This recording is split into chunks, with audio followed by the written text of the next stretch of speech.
Okay, good afternoon, everybody. Obviously, we're here to talk about the Coach Goff not being the head men's baseball coach anymore here at the University of Alabama.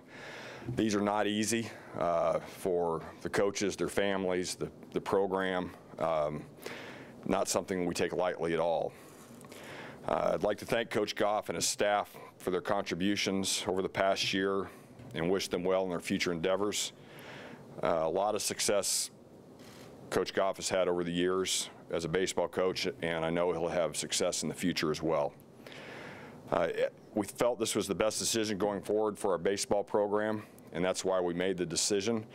You look at these situations when it comes to coaches, and you decide what is the best long-term solution for the program, not based off of a season or anything like that. It's based off of the long-term health of the program.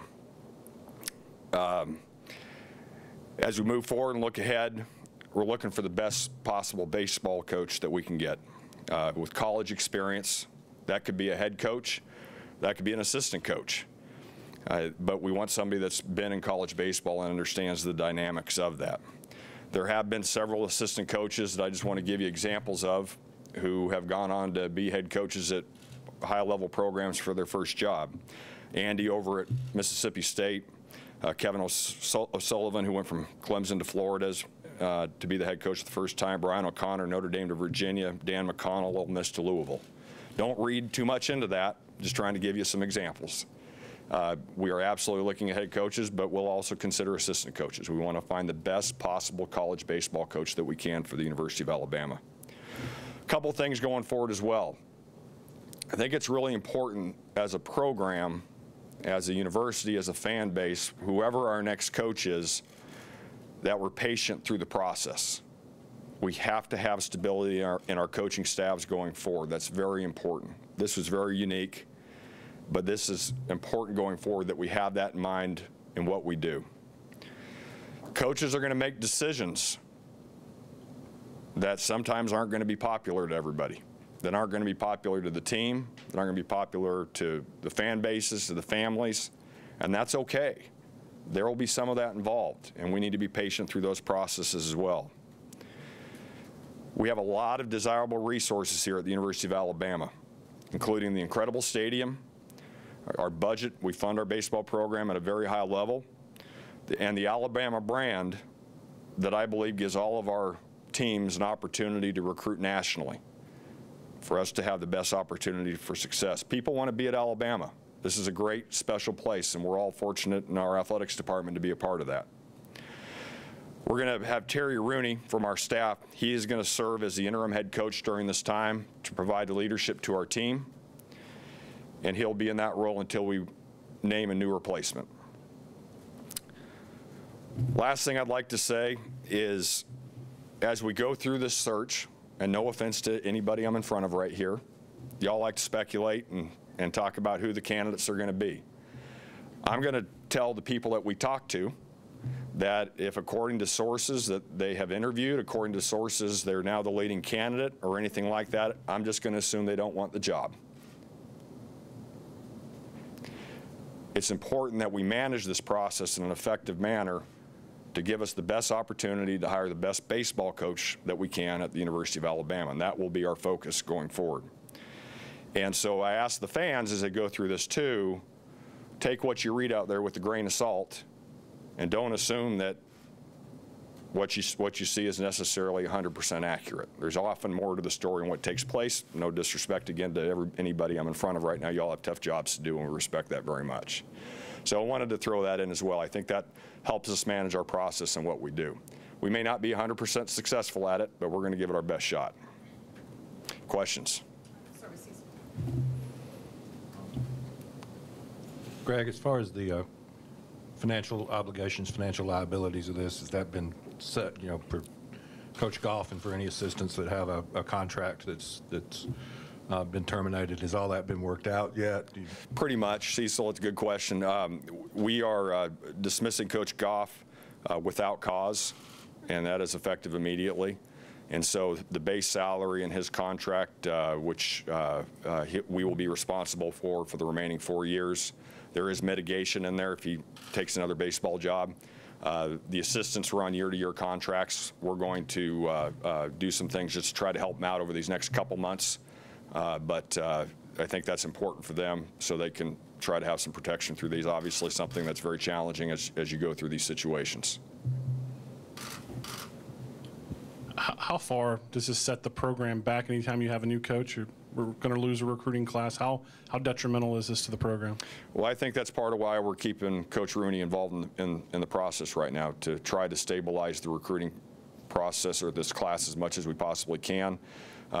Long term, the goal is whoever the next coach is, hopefully to be here for many, many years and give us stability in what we do. I think that's a very important facet for us to have long-term success as a baseball program. And that will be the goal in our hiring process, to find somebody that gives us a great opportunity to do that. When ultimately did you arrive at the decision, and how did you arrive at the decision? Ultimately, last night, went to bed to sleep on it a little bit. As you can imagine, didn't get a lot of shut-eye. And Coach Goff and I met this morning, and I informed him of the news. You say without cause, but what was your reasoning for deciding that this was the time to do it? Obviously, there's been some complaints from alumni and fans and stuff that you've heard, and you've said you've heard some of that. What was your reasoning behind this? Alex, really, you just look at the overall evaluation of the program. Again, going back to what is the right thing for the long-term health of the program. We felt the right thing for the long-term health of the program is where we are today. And that's a constant evaluation. And that's what we were focused on throughout. Greg, was there a quote-unquote final straw with all the meetings with the players and things? Was that kind of the nail in the coffin, A? And part B, that question, what characteristics are you looking for in a coach specifically? Yeah, I don't want to get into specific meetings or incidents of any kind, but we continue to evaluate just as we did throughout the season, as we ended the season, and then we went into the last couple days and felt this was the right decision for the long-term health of the program. As far as what we're looking for a really good college baseball coach that can coach the game of baseball, that can recruit, has a very solid recruiting plan, that understands academics, that understands compliance, that understands community engagement, involvement, alumni involvement. That's really important. I want to say that to our alums out there. We want you engaged and involved with the program.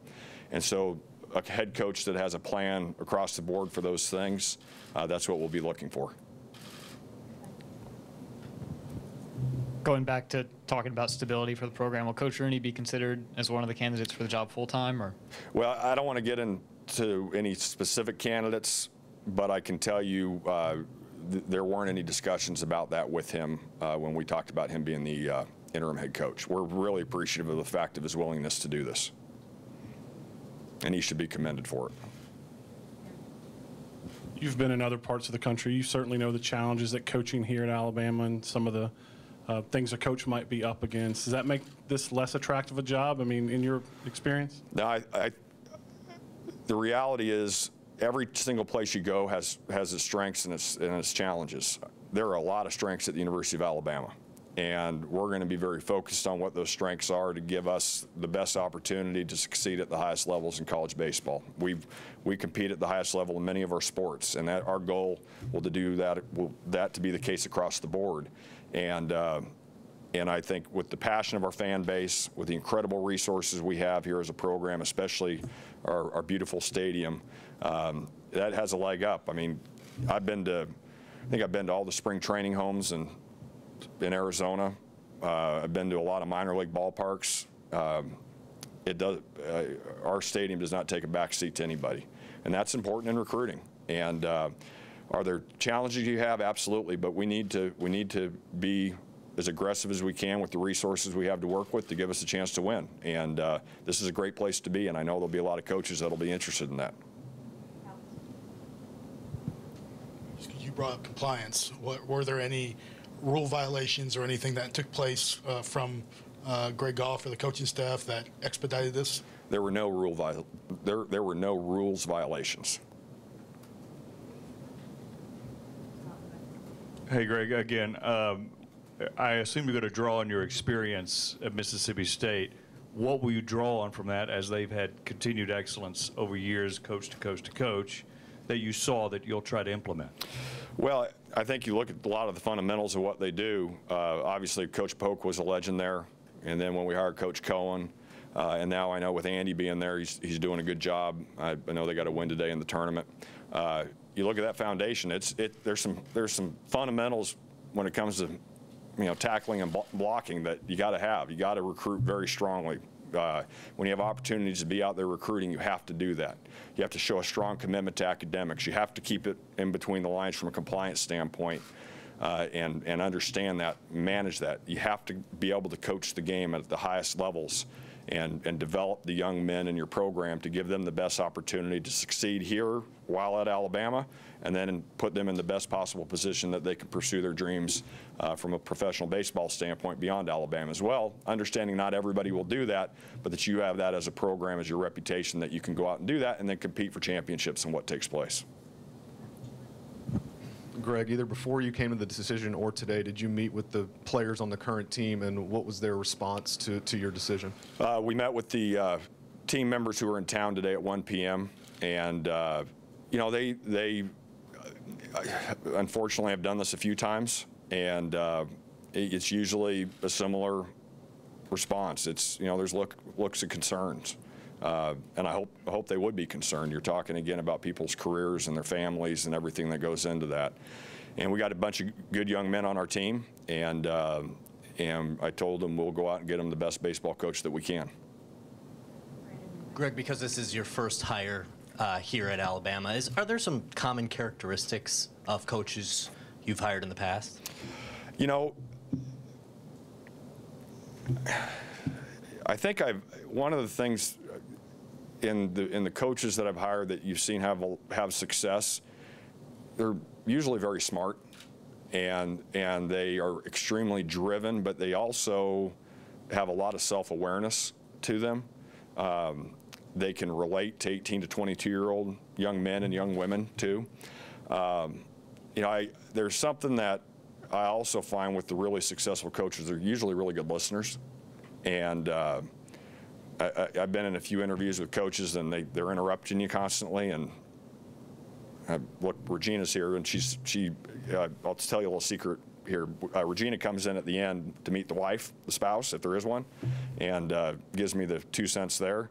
And I don't think we've hired a coach that is constantly interrupting you during the interview process. And so, but it's a lot of those factors, and there's good information out there. We're going to look at academic records. Obviously, performance on the field is important. We're going to look at it from a compliance standpoint, do all the background checks that we're supposed to do.